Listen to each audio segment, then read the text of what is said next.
Mesdames, Messieurs, bonsoir et bienvenue dans ce débat du dimanche autour de la table pour discuter de l'actualité africaine de la semaine. Nous avons Mamadou Camara du journal du Mali.com et Alexis Kalambri du journal Les Échos, Sori Demoti, directeur de publication de la Nouvelle Patrie, Serge Daniel, journaliste, écrivain. Messieurs, bonsoir et bienvenue sur ce plateau. Bonsoir. Le premier sujet de ce débat, c'est ce vote historique aux Nations Unies. La Palestine a enfin obtenu le statut d'État observateur avec une majorité confortable de 138 voix. Un vrai succès diplomatique pour Mahmoud Abbas qui a toujours préféré la diplomatie à la guerre. Mais les États-Unis et Israël ont du mal à digérer leur échec. À la télé, à la radio, sur les murs de Ramallah, le message est répété à l'infini. La Palestine mérite son statut d'État observateur non membre des Nations Unies. Cela fait 1 an que Mahmoud Abbas y travaille et en arrivant ce mercredi à New York pour l'Assemblée générale de l'ONU, le président de l'autorité palestinienne et son entourage se montrent plutôt confiants. Nous verrons enfin un vote qui entraînera un processus historique de rédemption et de guérison de la Palestine. Les Palestiniens semblent en effet assurés d'une victoire diplomatique. L'Europe va voter en ordre dispersé, oui pour la France, abstention pour l'Allemagne et la Grande-Bretagne, mais une large majorité des 193 États membres compte se prononcer en faveur de la résolution, aux grandes dames d'Israël. La seule façon d'obtenir la paix, c'est en arrivant à des accords qui seront signés directement entre les deux parties, au terme de négociations directes et non à travers des résolutions de l'ONU qui ignorent totalement les intérêts et la sécurité vitale d'Israël. Dans son refus catégorique, Israël est assuré du soutien américain. Washington est formel, pas d'État palestinien sans négociation directe avec l'État hébreu. Jusqu'à la dernière minute, les États-Unis auront tenté de dissuader Mahmoud Abbas. Peu importe ce qu'il se passera aux Nations Unies, cela ne débouchera pas sur l'issue que ce gouvernement, ce président et moi-même soutenons fortement. Le risque que prend l'autorité palestinienne, c'est de voir, en cas de résolution adoptée, les États-Unis suspendre leur aide financière de 200 millions de dollars. Israël rassure ce matin en annonçant que quelle que soit l'issue du vote, il ne remettra en cause aucun accord israélo-palestinien, notamment économique. Un filet de sécurité reste néanmoins prévu. La Ligue arabe a promis 100 millions de dollars par mois en cas de sanctions financières contre la Palestine. Mamadou Camara, après un siège à l'UNESCO, en voilà encore la Palestine, État observateur à l'ONU. Qu'est-ce qui explique ces succès diplomatiques de Mahmoud Abbas ? Bon, je crois que ce qu'il explique, c'est qu'il n'y a pas d'enjeu finalement. C'est que c'est un siège de membres c'est pas un vrai statut, voilà, État observateur. Et donc, ça n'implique pas qu'ils puissent voter à l'Assemblée générale comme l'ont fait tous les pays qui sont exprimés lors du vote. Donc, pas réellement d'enjeu. Les pays qui ont voté pour ne prennent pas de risque particulier. Ce qui est intéressant de regarder, c'est le vote africain. On sait qu'il y a eu en tout 138 votes pour et 41 abstentions, dont 5 pays africains. Je crois le Togo, le Cameroun, le Rwanda, le Malawi, etc. Et il est intéressant de se demander pourquoi il n'y a pas un vote commun de toute l'Union africaine et que certains pays se désolidarisent de l'opinion générale. Je pense que les pays qui ont voté contre ont des liens particuliers, notamment économiques, avec Israël. C'est le cas notamment du Togo, puisque le président Faure était présent à Jérusalem le 28 novembre, dans le cadre d'une visite pour renforcer les relations entre les deux pays. Serge Daniel. Moi je ne pense pas la même chose que Mamadou. Je pense que c'est un pas important plutôt, parce que ce n'est pas la première fois que la Palestine souhaitait avoir ce statut-là. Il y a un ras-le-bol général, je crois. On peut avoir de l'argent, on peut être une puissance comme les États-Unis d'Amérique, mais il y a un ras-le-bol général par rapport à cette question Palestine-Israël. Il y a une espèce d'injustice qu'on ne peut pas réparer sur le terrain, parce que les Palestiniens ont quand même droit à une terre, et que pour le moment c'est eux qui sont agressés, et que là, la communauté internationale dit, il y en a marre, nous allons donner ce statut de membre observateur à la Palestine, ça pourra probablement faire avancer les choses. Il y a un symbole quand même assez fort là. Monsieur Sori. Alhamdulillah. Je crois que ce succès diplomatique est une très bonne chose. Maintenant, la question est de savoir qui va payer la facture. déjà les sanctions vont commencer à pleuvoir, c'est très important. Il ne faut pas voir la Ligue arabe a annoncé 100 millions. Oui, est-ce que les Américains ne donnent que 200 millions, la Ligue arabe attendait 100 millions. Oui, d'accord, parce que déjà ou pas, le symbole est fort à mon avis. J'en viens. Et le Qatar également. Oui, j'en viens. Il y avait un recouvrement des taxes au profit de l'État palestinien qui va être bloqué pour compenser les factures de la Compagnie nationale d'électricité d'Israël. Ce n'est pas la sanction pécuniaire, vous venez de le dire, et la Palestine a des États amis, le Qatar et tout ça. Mais autre chose, vous savez qu'il y a des années que les États-Unis d'Amérique bloquaient la construction de 3000 logements et sociaux sur la bande des colonies. Voilà, à Gaza et puis à Jérusalem-Est. Maintenant, est-ce que les Américains vont empêcher Israël? Parce que la construction de ces logements sociaux, c'est une façon de recoloniser des parties qui n'avaient pas été jusque-là dans l'escarcelle d'Israël. Et c'est là où moi je dis que bon, les diplomatiques, d'accord, ça fait plaisir, mais la facture va être salée. Ouais, Alex. Moi je partage le point de vue de Camara en disant bon, il n'y avait pas de danger. La symbolique est forte, comme dit Serge, mais franchement. Mais quand même, ce statut donnera à la Palestine un accès quand même à certains agents des Nations Unies, par exemple la Cour pénale internationale. Oui, mais ça, c'est pas son avantage, parce que le problème de la Palestine, Israël, à la limite, masque un vrai problème palestinien. C'est-à-dire, si vous voyez, on dit la prochaine étape, ça va être une tentative de réconciliation entre le Fatah et le Hamas. Et le Fatah en lui-même, disons, est un concentré de toutes les contradictions palestiniennes.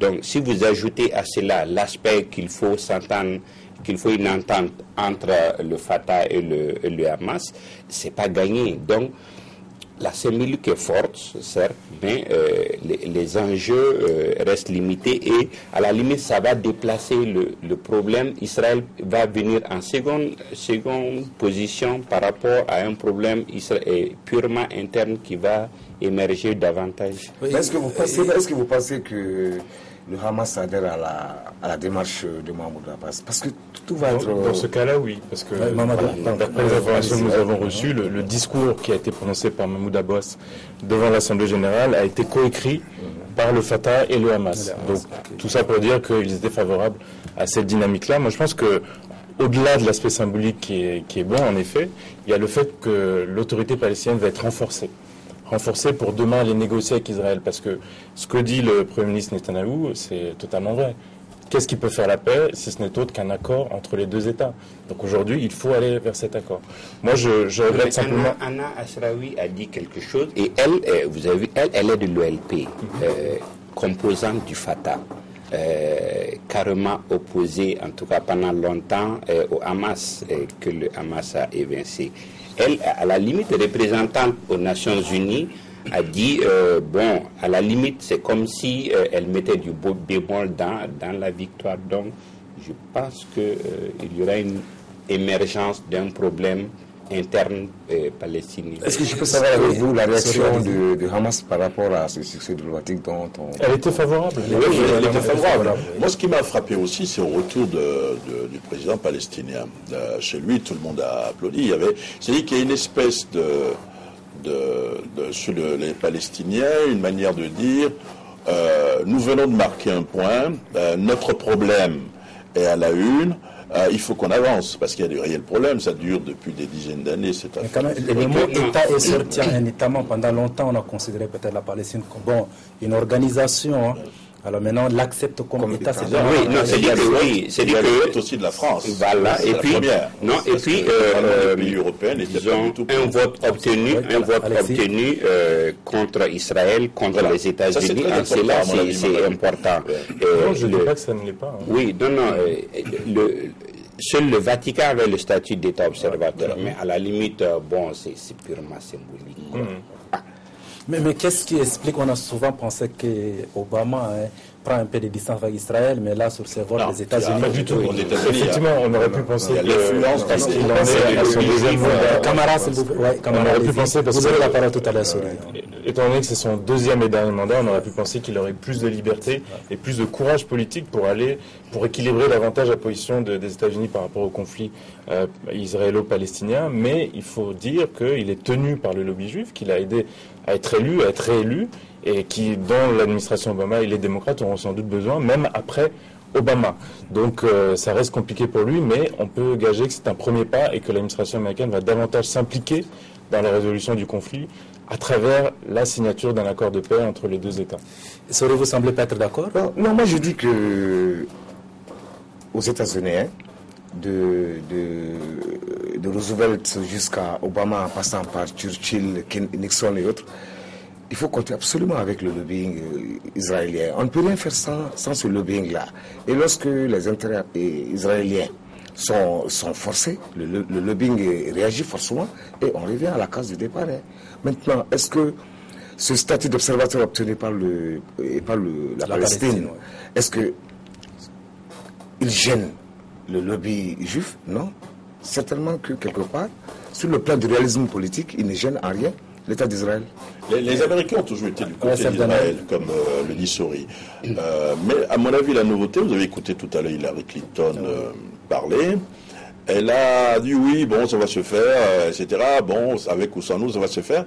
Mais elle laisse entendre aussi qu'il faut négocier. C'est-à-dire qu'elle reconnaît quelque part qu'il faut aller en profondeur dans les négociations. Et que jusque-là, on a fait du surplace et que ça n'a jamais avancé. Il faut un État palestinien. C'est-à-dire qu'il est évident aujourd'hui que les lignes doivent bouger. C'est-à-dire qu'on ne peut pas rester ad vitam sur les statu quo parce que de plus en plus, il y a une certaine réalité, et même pour le confort d'Israël, qui fait qu'il est obligé de céder de plus en plus. Donc, certes, il faut négocier, il faut aller à un État palestinien. Nous allons essayer d'avancer. Par rapport à ce que je viens de dire, est-ce que le surplace va cesser avec le statut d'État observateur? Les choses peuvent avancer quelque part. C'est déjà avancé. C'est déjà un bon premier pas. Est-ce qu'avec ce succès diplomatique, la Mahmoud Abbas est parvenu à ravir la vedette à Yasser Arafat, aux yeux des Palestiniens? Arafat est le leader historique, on ne verra jamais. Oui, il vient d'être inhumé, donc quelque part il revient. Donc je ne crois pas qu'il soit prêt d'être déboulonné par Abbas, qui n'a pas le même charisme ni le même parcours qu'Arafat. Voilà, second sujet de ce débat, le président Diankounda Traoré est arrivé hier à Niamey au Niger pour discuter avec son homologue nigérien Mamadou Issoufou des questions relatives à la crise dans le Nord Mali. Les deux chefs d'État ont également critiqué la récente déclaration du secrétaire général de l'ONU Ban Ki-moon qui estimait qu'une intervention militaire dans le Nord Mali pourrait avoir des conséquences humanitaires très catastrophiques.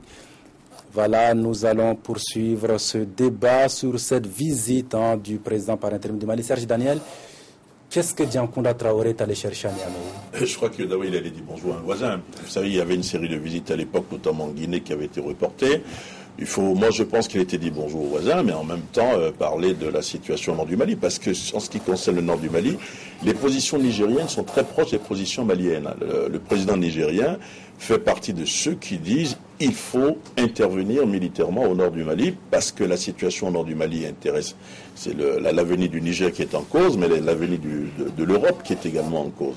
Et c'est très intéressant ce qu'ils ont fait comme déclaration, les deux chefs d'État, parce qu'ils ont regretté, ce sont des propos diplomatiques, pour dire qu'ils ont condamné en réalité les propos de Ban Ki-moon, le secrétaire général des Nations Unies, qui mettait un bémol à l'intervention qu'on pourrait envisager. Il y a eu deux moments forts. Diankounda, pour la première fois, il s'est exprimé sur les négociations de Ouagadougou. Il a dit il y aura négociation si le MNLA renonce non seulement à l'indépendance, mais à l'autodétermination, et si en Sardine, renonce à l'application de la charia, pas seulement à Kidal, mais sur toute l'étendue du territoire national.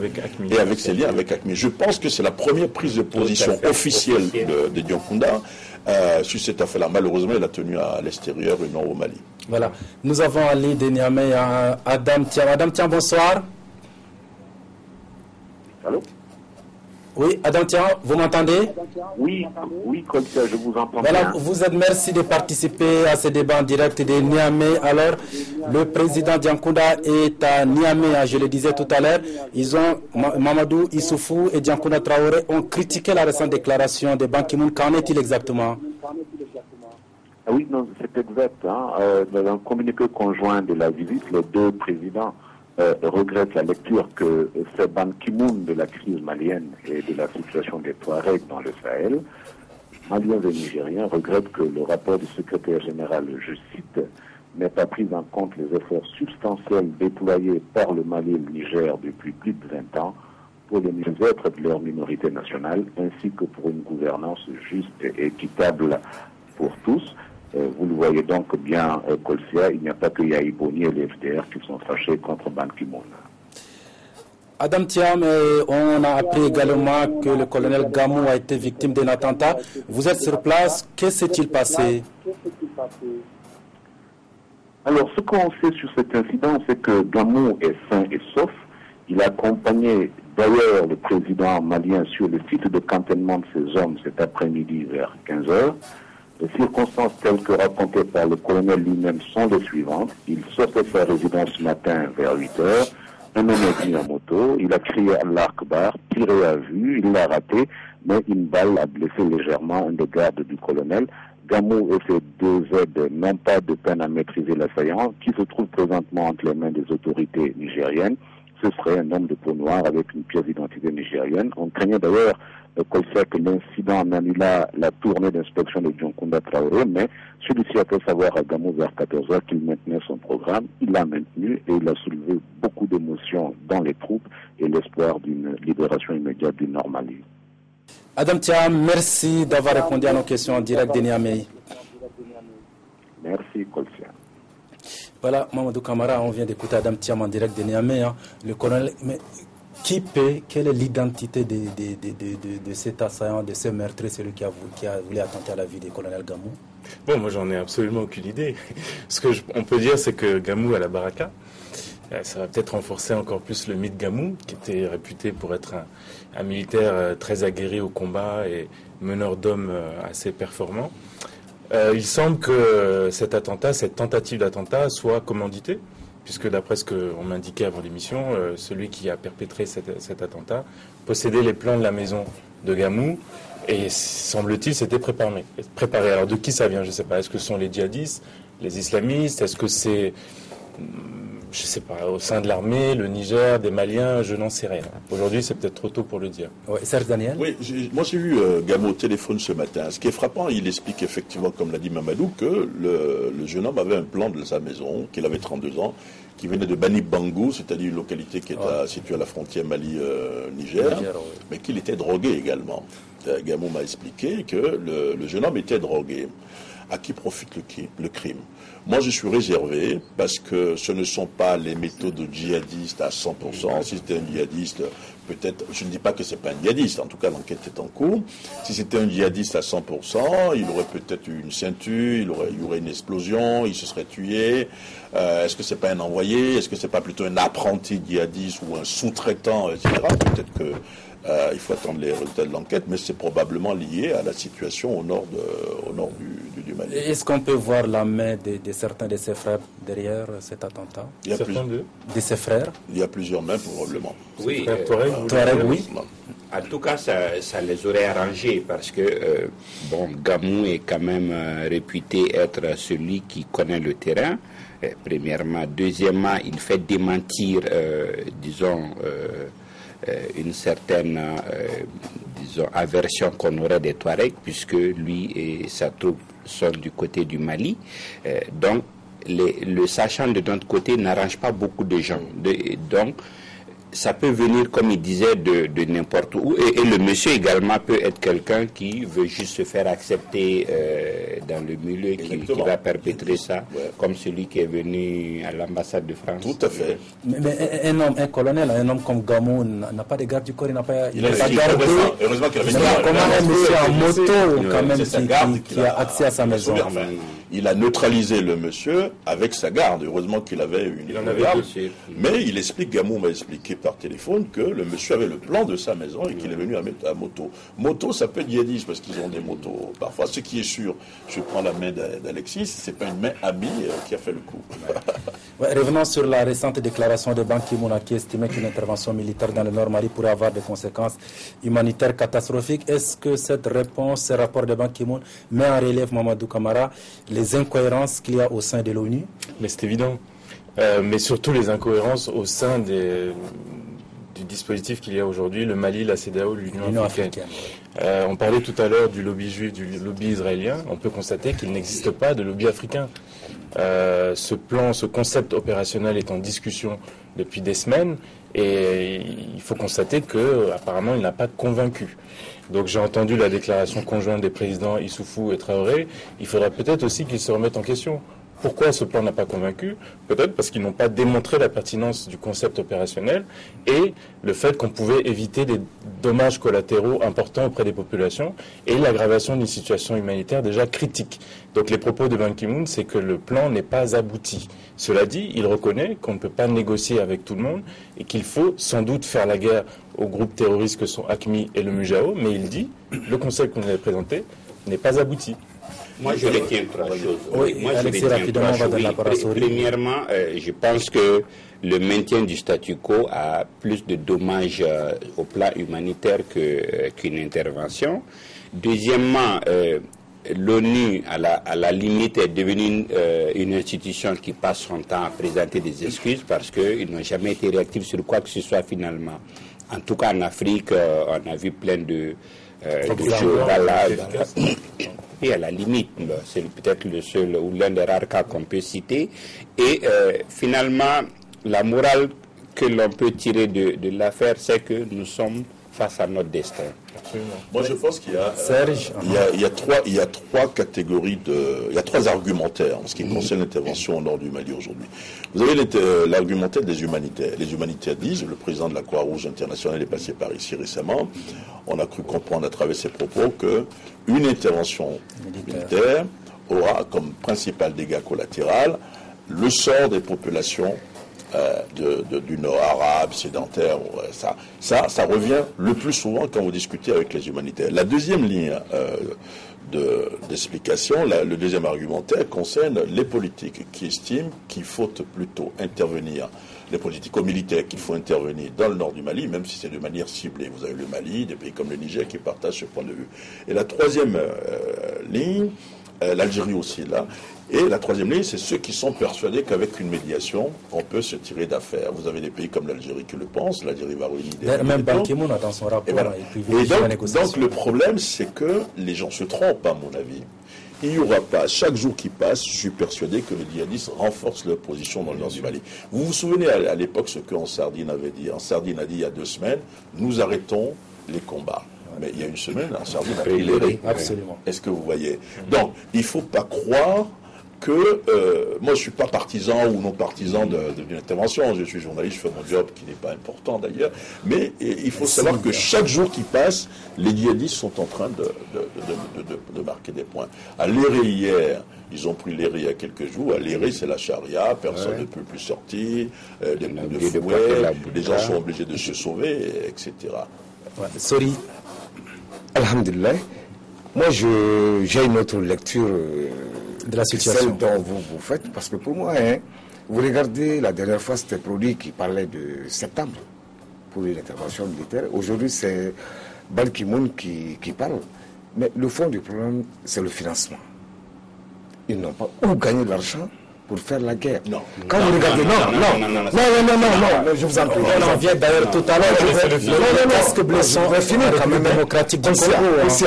Moi je ne comprends pas. Il y a 8 mois que le Mali, les 2 tiers de notre territoire sont occupés. On ne fait rien. Et que tout de suite au Congo, en RDC, l'opinion internationale s'est émue. Et le M23, qui a parcouru un chemin de Ruchuru, sa base originelle, jusqu'à Goma. Goma n'est pas n'importe quoi. Goma, c'est la capitale de la province, de la riche province du Nord Kivu. Et le M23 est ressorti. Est-ce que cela a été le cas pour nous, dans notre pays? Mais le problème, c'est que les djihadistes n'ont pas d'interlocuteurs directs. Non. Et les troupes qui stationnent chez nous. Enfin, c'est le MNLA qui a commencé. Ouais. Ils n'ont pas de troupes. Est-ce que cette déclaration de Ban Ki-moon ne va pas avoir d'influence sur la prochaine adoption de la résolution pour une intervention militaire au Mali? Moi, je pense que la résolution sera adoptée. La France l'a dit officiellement. Parce qu'on a même l'avant-projet de la résolution, le 2071. D'ici le 20 novembre, ou avant la fin du mois, avant la fin de l'année, en principe, la résolution sera adoptée. Ce qui risque de se passer, à mon avis, c'est que quand vous discutez avec des officiels maliens ou des militaires ou la hiérarchie, c'est que le Mali ne va pas se laisser faire. Parce que le Mali n'a pas besoin d'une résolution pour aller intervenir dans le nord du Mali. Le problème, c'est un problème de moyens, d'aérien. Il y a du matériel aérien pour ceux qui s'informent. Et que peut-être que quelque chose va se passer dans, je ne sais pas. Localement, l'impression que moi j'ai, c'est que les Maliens, l'État malien ne va pas se laisser faire en disant, bon, nous allons attendre les bras croisés pendant un an une intervention extérieure. Peut-être que localement, quelque chose va se décider ou quelque chose est en cours d'ailleurs. Mais pourquoi la communauté internationale n'arrive pas du tout à s'entendre sur cette intervention? Le Mali ne les intéresse pas ou qu'est-ce que... Le Mali n'intéresse pas. Le Mali, écoutez, Monsieur Sori, allez-y, oui. Vous savez, tout tourne autour des intérêts financiers. Pas que le Mali n'intéresse pas, mais les puissances occidentales, lorsqu'elles interviennent, c'est avec des arrière-pensées, ce qu'ils vont reprendre en termes d'espèces. Non, c'est dit que ils sont aussi concernés par le terrorisme. Oui, le Sahara est stratégique, le problème dépasse le Mali. Alexis, moi, je suis convaincu que peut-être que les gens, premièrement, veulent donner une chance à la négociation, et deuxièmement, n'oublions pas cette question des otages. Je pense qu'il y a un agenda que nous ne maîtrisons pas, mais qui concerne quand même cet aspect de la question, quoi. Sinon, c'est une question aujourd'hui qui dépasse le Mali. D'ailleurs, si on a vu la rapidité avec laquelle on est rendu à ce point, n'a jamais été le cas dans quelques dossiers que ce soit. Qu'est-ce que nous allons faire? Rapidement, on va avancer, oui. Qu'est-ce que nous allons faire? Et Prodi parle de septembre. Et Ban Ki-moon, avec son réticent. Oui. Maintenant, qu'est-ce qu'on va faire? On va encore attendre? Est-ce qu'on va encore attendre? Mais en principe, l'intervention relève de la souveraineté du Mali. Voilà. C'est au Mali de faire la guerre. Moi, je pense aujourd'hui. Si le Mali n'a pas réussi à convaincre les partenaires, notamment les Nations Unies, c'est parce qu'il n'est tout simplement pas prêt. Mais je pense que la préparation est en cours et que dans les prochaines semaines, d'après ce qu'on entend, il y aurait une offensive qui s'effectuerait, en tout cas, sur certains points stratégiques. Une dernière question sur ce sujet. Est-ce que la déclaration commune du président Diankounda Traoré et son homologue nigérien va changer quelque chose? C'est un coup de gueule qui méritait quand même d'être entendu. Est-ce que ça va changer quelque chose? Je ne pense pas. Parce que les pays n'ont pas d'amis, ils n'ont que des intérêts. Et moi, j'aimerais que, au retour de Diankounda, après cette déclaration, qu'il mette ses troupes d'abord à libérer Douanza d'abord. Douanza, c'est la porte d'à côté, ce n'est pas le nom. Vous savez, là, on ne fait pas la guerre autour de un plateau de télévision. La guerre, c'est une affaire sérieuse. On a entendu le président de l'Union africaine, le président Bouniaï, qui a dit la même chose. Oui. Donc il y a quand même une déception générale au niveau de la CEDEAO et de l'Union africaine, mais à eux de retravailler le concept opérationnel pour convaincre les Nations Unies et mettre en place le lobbying nécessaire pour qu'ils nous appuient, c'est qu'après cette résolution, on puisse y aller. Enfin. Et au fait, les armes qui étaient en Guinée sont revenues ou pas, finalement? Non, toujours pas. Si. Depuis quand? C'est officiel? Oui. Ça reste à les armes sont arrivées. Non, c'est les armes issues formelles. Les armes sont arrivées. Il y a 10 jours. Mais tu ne l'as pas écrit, ça? Non. Mais il y a une dizaine de jours. Nous allons y revenir dans nos prochains débats. Les questions militaires, il faut. Mais les armes sont arrivées. D'accord, ces débats nous conduisent également en Égypte, tout aussi déterminés. Des centaines de milliers d'islamistes ont défilé samedi pour apporter leur soutien au président Mohamed Morsi face à l'opposition qui lui reproche d'avoir renforcé ses pouvoirs illégalement. C'est devant l'université du Caire que les partisans de Mohamed Morsi ont décidé de se rassembler ce samedi, tout aussi déterminés que ses opposants qui ont manifesté la veille place Tahrir. Nous venons aujourd'hui pour dire au président que nous voulons tous la charia, que nous le soutenons et qu'il n'a pas à revenir sur sa décision. Brandissant des drapeaux égyptiens ou des portraits du président appelant à l'application totale de la charia, les manifestants n'ont cessé d'affluer depuis la fin de la matinée. Une véritable démonstration de force des islamistes qui, visiblement, ne comptent rien céder. Nous sommes derrière le président. Et écoute bien, je le dis tout haut, nous dormirons ici, nous mourrons ici, et si on veut aller place Tahrir, on ira. Place Tahrir, justement, symbole de la révolution, les plus déterminés des opposants au président ne comptent eux non plus rien lâcher, et c'est le départ de Morsi qu'ils demandent. On manifestera jusqu'à ce qu'il démissionne parce que ce n'est pas la bonne personne.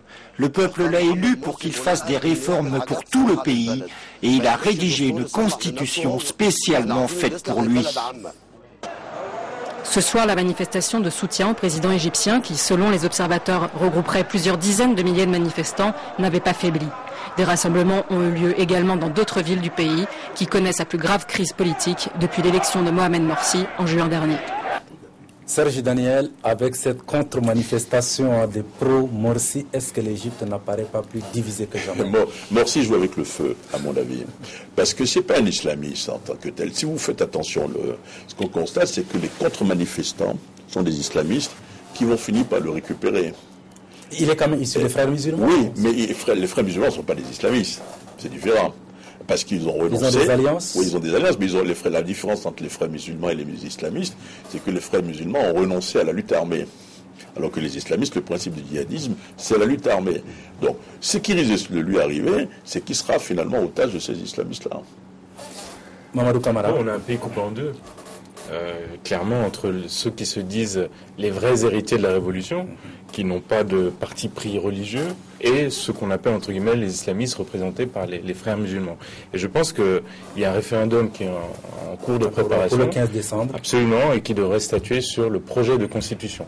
Et c'est à ce moment-là... Qui est d'ailleurs remise en cause. Qui est remise en cause justement parce que la base fondamentale de ce projet-là est la charia. Donc il y a un petit peu un recul par rapport à la constitution précédente qui était plus laïque. Donc je pense que le référendum nous dira de quel côté bascule l'Égypte. Est-ce qu'elle va dans le sens Morsi, plus vers l'islamisme, ou est-ce qu'elle reste une république laïque? Serge Daniel vient de le dire tout à l'heure. Morsi n'est pas islamiste, mais l'islam risque de le récupérer. Mais quand on voit que dans ce projet de constitution, la base même de cette constitution, c'est la charia, est-ce qu'il n'est pas déjà récupéré par les islamistes? Oui, absolument, parce que vous voyez aussi, il y a El Baradei aussi qui a parlé de sapage des lois fondamentales. De la loi fondamentale, des libertés individuelles. Je crois que ces marches, ces deux manifestations-là sont des mises en jambe en attendant et le référendum. Mais que veut justement Mohamed Morsi? Il renforce ce pouvoir, il a les trois pouvoirs et puis il veut une constitution islamiste. Si on a vu, je pense qu'il, comme je le disais la dernière fois, il tente un passage en force juste pour lui. C'est-à-dire qu'idéologiquement, il n'est pas un islamiste comme on aurait pu le prendre au sens premier du terme, mais il n'est pas un démocrate, même s'il est venu démocratiquement. Mais je pense que, franchement, peut-être qu'il a des ambitions et il pense qu'il est le seul en Égypte capable d'insuffler ces changements-là. Mais pour le moment, je pense qu'il a créé un climat qui va amener, qui va faire qu'on va aller d'escalade en escalade et l'Égypte n'est pas sortie, n'a pas fait d'économie d'une guerre civile, quoi. Mais jusque-là, l'armée est restée muette. Est-ce qu'on craint l'armée en Égypte, l'armée c'est quand même la seule force organisée, en tout cas la plus grande force organisée, oui, bien sûr, et structurée, qui a toujours dicté sa loi. Alors il l'a un petit peu mis de côté, il a décapité comme la justice, oui, peut-être qu'ils attendent aussi, l'armée attend que la situation des je pense que la clé c'est le 15 décembre, le référendum. En fonction du vote, l'armée prendra ou pas ses responsabilités. Si on a un résultat très étriqué avec aucun des deux camps qui ne gagne vraiment, effectivement, ce sera l'occasion pour l'armée de prendre le pouvoir. En quelques secondes, pourquoi est-ce que tous ces pays maghrébins qui ont engagé le printemps arabe ont du mal vraiment à s'asseoir, à se stabiliser? Moi, je suis persuadé, je l'ai dit, je le répète, la révolte, ce n'est pas la démocratie. La révolution, ce n'est pas la démocratie. Ça peut conduire à la démocratie, mais ce n'est pas la démocratie. Bon, il faut aussi dire qu'ils partent de loin.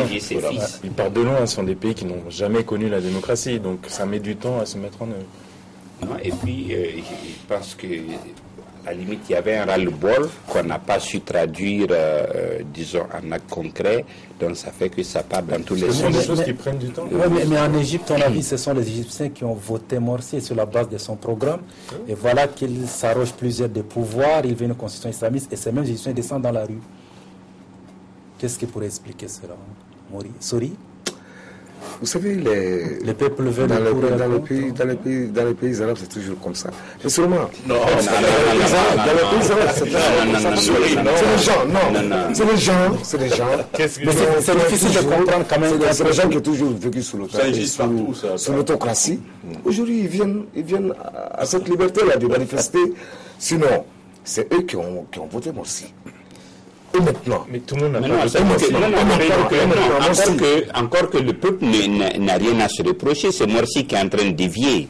Je dis, on ne peut pas leur en vouloir pour ça. Il a été voté sur un programme avec des institutions qui étaient là. Maintenant, il décapite l'armée, il fait fi de l'Assemblée et de la justice. Il faut maintenant faire confiance aux zéros. Très bien. Dernier sujet de ce débat, nous irons en République démocratique du Congo, où les rebelles du M23 ont finalement quitté la ville de Goma. Ce sont désormais les casques bleus et les policiers congolais qui ont pris le relais. Ils dansent comme s'ils célébraient une victoire. Ces rebelles du M23 s'apprêtent à quitter Goma après 11 jours d'occupation. Le retrait a commencé ce samedi matin. Aux environs de 10 heures locales, le général Makenga est allé s'adresser aux troupes. Le général Makenga leur a dit que l'heure était venue maintenant de laisser la place à la politique et à la diplomatie. Nos dirigeants nous ont demandé de nous retirer à 20 km de la ville. Nous allons donc faire ça et attendre d'autres instructions de la part de nos chefs. Mais nous n'allons pas nous endormir. Nous allons nous préparer à d'autres missions. La veille, le M23 avait déjà quitté la ville voisine de Saké. Si les rebelles ont accepté de se retirer, c'est en échange de négociations avec le président Joseph Kabila, dont il demande toujours le départ. Pour prendre le relais du M23 et assurer la sécurité à Goma, près de 300 policiers congolais ont déjà été déployés. C'est peu pour une ville de 400 000 habitants, mais des renforts vont venir. Ils seront supervisés par les membres de la MONUSCO, la force des Nations Unies. L'ONU, qui estime que depuis la prise de Goma, 130 000 déplacés supplémentaires se sont regroupés à divers endroits dans et autour de la ville. Des camps de réfugiés insalubres où l'on trouve quelques ONG, mais ce n'est pas suffisant. On a besoin de nourriture, les enfants ont faim et cette faim les empêche même de dormir. 12 camps de déplacés ceinture Goma et pour l'instant ils ne désemplissent pas. La population espère maintenant un retour au calme. Tout dépendra de l'avancée des négociations entre le M23 et le régime congolais. Si Kalambri, est-ce que ce retrait des rebelles du M23 ne leur permet pas d'acquérir une certaine légitimité aux yeux de la communauté internationale? Oui, tout à fait, mais c'est quand même, à mon avis, disons, le premier signe que le Rwanda était derrière. Non, il y a eu, pas qu'ils sont de bonne foi, il y a eu suffisamment de pression sur le Rwanda. Les États-Unis ont coupé les subventions, les Anglais ont coupé, donc il y avait suffisamment d'arguments pour que le Rwanda, c'est la preuve d'abord que le Rwanda était vraiment derrière l'affaire. Ils ont, comme je le disais, des revendications légitimes, parce qu'ils demandent le dialogue, mais la violence n'est pas un mode d'expression démocratique. Mamadou Camara, rapidement. Bon, je ne dirais pas que ça les légitime, je dirais que ça les rend plus crédibles, parce qu'on leur a demandé de faire quelque chose et ils l'ont fait. Et c'est vrai que c'est l'influence du voisin rwandais qui a permis cela. En tout cas, c'est une victoire pour le pouvoir de Kabila. Maintenant, à lui de mettre en place les conditions d'une négociation, d'un dialogue avec ses rebelles pour que la situation dans le nord Kivu se résolve enfin. Serge Daniel, oui. Les rebelles ont même demandé le départ du président Kabila. Oui, ils ont demandé le départ, mais là, c'est un faux retrait. Moi, j'appelle ça un faux retrait. Pour deux raisons. On a exercé des pressions sur le parrain, comme Alexis l'a dit, mais demain, ils peuvent revenir. Ben, il suffit que le parrain leur demande de revenir pour qu'ils reviennent. Donc, c'est un problème qui reste pour moi en entier. Mais est-ce que les négociations peuvent aboutir avec Kinshasa? Ça peut aboutir. C'est pour aboutir. Sorry. Bon, moi, je ne sais pas quel genre de négociation il va avoir parce que l'armée congolaise à Kinshasa a donné son mot quand même à Kabila Kabanchi en disant que c'est des mutins. C'est une partie de l'armée qui a fait défection, qui s'est retirée à Ruchuru en 2009. Pour non-respect de la part du gouvernement des engagements pris par Kabila Kabanji, par rapport à eux. C'est les Tutsis congolais. Maintenant, est-ce que l'armée va accepter? Jusqu'où l'armée va accepter de suivre Kabila Kabanji? Il n'y a pas d'armée. C'est un problème qui reste. Mais il n'y a pas d'État non plus. C'est un problème qui reste entier. C'est un problème qui reste entier. Et c'est vraiment un caillou dans la chaussure de Kabila fils. D'accord. En 2 secondes, allez, on vote aujourd'hui au Burkina pour les élections couplées législatives communales. Serge Daniel, est-ce que le président Blaise Compaoré peut sortir renforcé de ces élections? D'après ce qu'on dit, oui. Bon, oui, en principe, parce que son parti est quand même majoritaire.